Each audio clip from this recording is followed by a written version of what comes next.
Chathair stairiúil in iargheisceart na Fhrainca is Grenoble.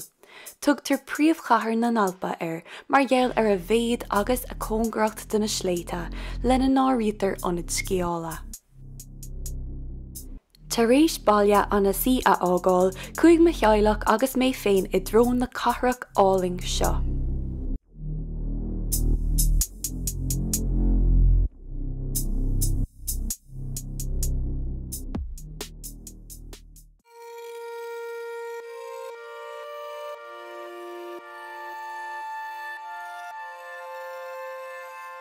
Díomh gacéine agus fáilte roimh Grenoble.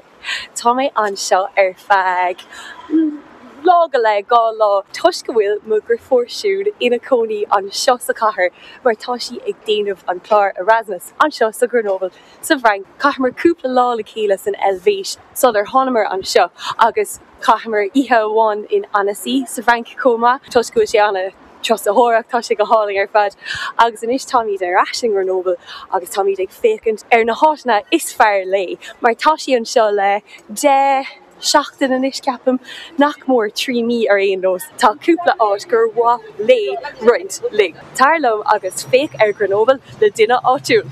Sais. Téann stair na Grenoble siar níos mó ná 2,000 bliain agus tháinig sé mar phríomhchathair na roinne sa héanú híos déag. Sa látá nuamhain tá daonra an ceantar thart ar 3 milliún agus is mór ionad óíochta í an chathair.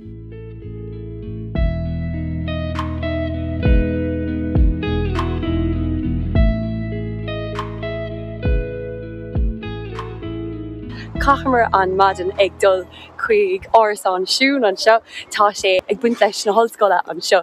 So cúmar go dtí an hallscoil, cúmar go dtí an áras an mar so ag seomra atá ann dus na Micléin atá anseo. So bhí sin anna dheas ar fad agus tá sin as an gcathair beagáin, tá sé ar an daobh an chathair.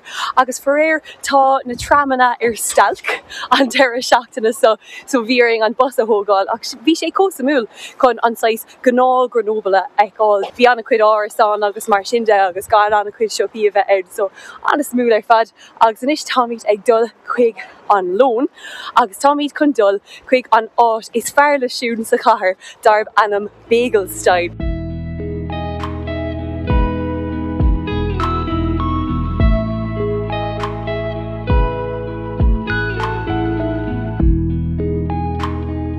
Bagelstein.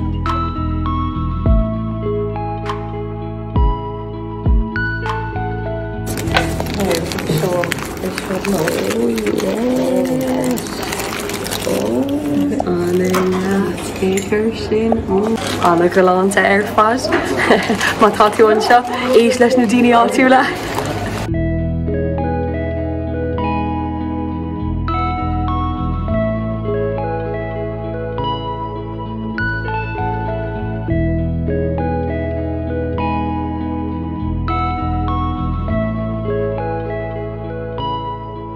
sé seo an príomhcearnóg anseo sa Grenoble. Seo é cearnóg Victor Hugo agus tá sé anas tá roiircin ag híoming duna sléite agus den Bastille coma. Be míid ag drapa thuas an sin níos déanaí so tá fáinnig mé an sin sib.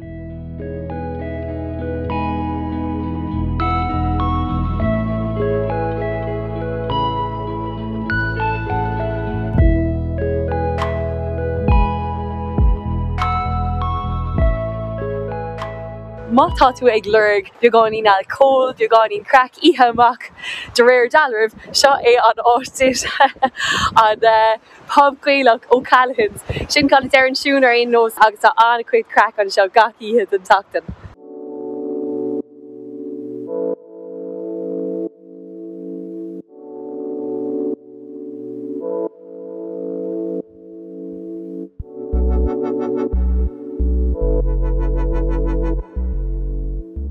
Wow, tá an áit seo in aice leis an álainn. Harveh even. Chundol suas gadi an Bastille is féidir leat glúiseán cable a thuirt ón áit sin ach an nómh tá míad chun siúlóid a dhéanamh. Is féidir leat siúlóid a dhéanamh gadi an bar tógann sé 45 nóiméad dar leisiún. So féic míad inis mar tá an lá go bra, tá sé hart ar a ceiriclog, so féidir go mé míad in am den líon a gréine ag an bar agus beag sin go híbing ar fad. Deirtear go bhfuil na roiarcanna ón bar an ceann is fearr a dhéanamh an seo sa Grenoble.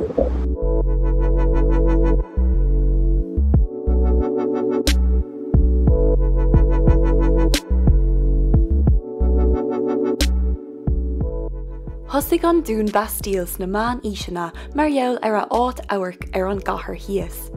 Mar sin féin atógadh go minic éis na céadta ina dhéag sin. Sa lá tá nómhainn sé an príomh níos díol spéise trasathireachta in Grenoble.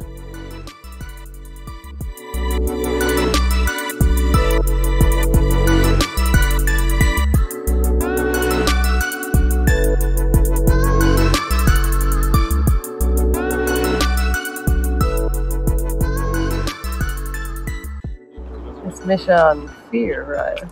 Tá an cnoc sin fada galore agus dílamíd ag an bar go fóil agus fiú é tá na roiarcanna seo a chreite agus beimid ann ar feadh líon na gréine leúnmh dé.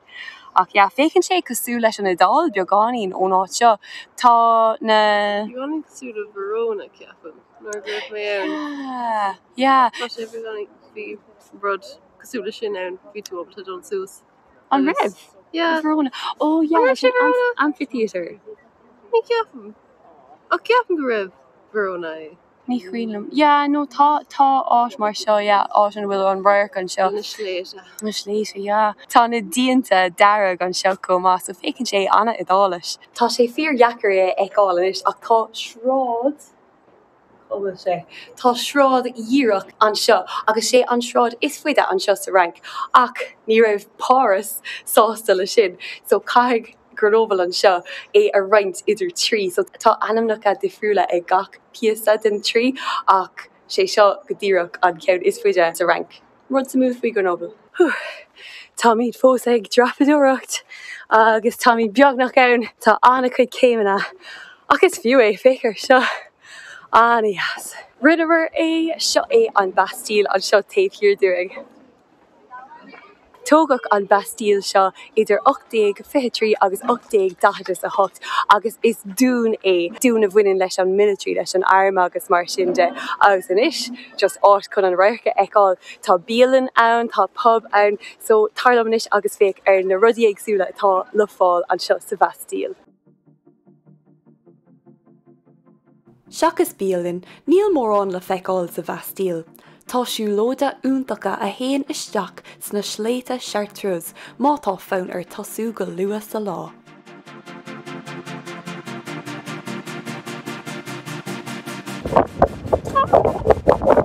Tá sé cóghaífar an seo.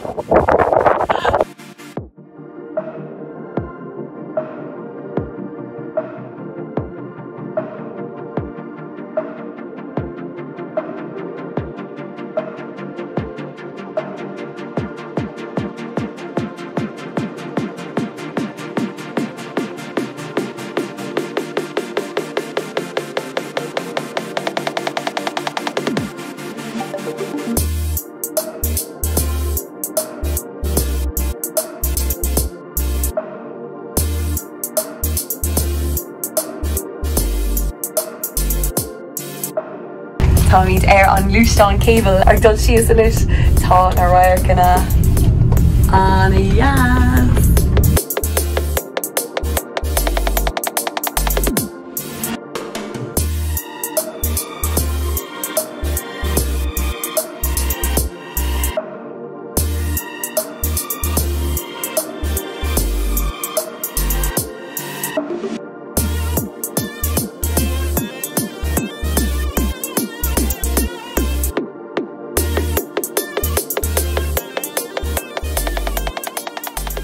Tá míad in áir nó san faoi láthair agus fuaireamar rud anna tradiisiúnta don duine agus seo é an taco Frainceise. Féach ar seo. So Seo é an taco Fhrainc agus is féidir leat péród atá uair a chuir seach ann tá sé cosúla rapastócha ó tá sé trom golóir ach chuir mé féin sicín agus cúplaród a seach agus is féidir leat bóla all comma fécinn siad anaas lads tá seo go híomh ar fad tá scalóga ann agus le tíis so deir na daoine an seo sa Grenoble gur as an Grenoble é ach deir na daoine in Leon gur as Leon é so tá siad ag tríd tá ceann seo ó siúpa darbannam taco de Grenoble nu rud mar siad agus caiig mé rá go bhfuil sé fearrfa de as a de céad fan géad sáte. Darnóig an rud is fearr dhéanamh an seo sa Fhrainc ná dul go dtí an boulangerie nó áit chun pastéir aáil an bacéireacht tá sé an ceann is fearr ar domhan. So tá mé an seo an nuamh ar maidin chun an bricfáiltéithe le croissant le noisette sin 6 canóna agus darnóig café coma.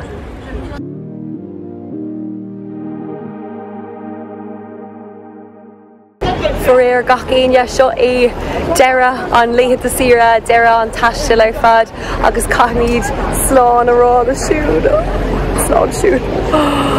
Beag siar eachtaríos go dullag. Tá rank go híoming, ní léon rud nua an sin, tá elvéis fearrfa, ní léon rud nua an sin ach tá cósáte go bhfuil an tros seo déanta going agus go háirithe chun am a caitheamh leis an tailech tá sé cótáchtach. Anis tá míad ag fáil an trín arás go dtí an gnéomh agus be míad ag etaltaisteach go blá clia agus ag tógáil bus go corcaig. So tá lá taisteal anna fada going an nómh thart ar 2 uair 10. So níl scetamíní uring faoi sin ach sin an saoil go dtí an céad eile. Slán libh. Deirtar an seo gurb as an gnéomh é ach deirtar in Leon gurb as Leon é so tá siad 6 ag tríd thart so seo é oh, I keep saying an gnéomh it's not an gnéomh it's Grenoble agus tá an díon tá na díana díanta díanta yeah tá seo Aoife is me seo Aoife agus níl má bútaí ag Gangal? ag Boo.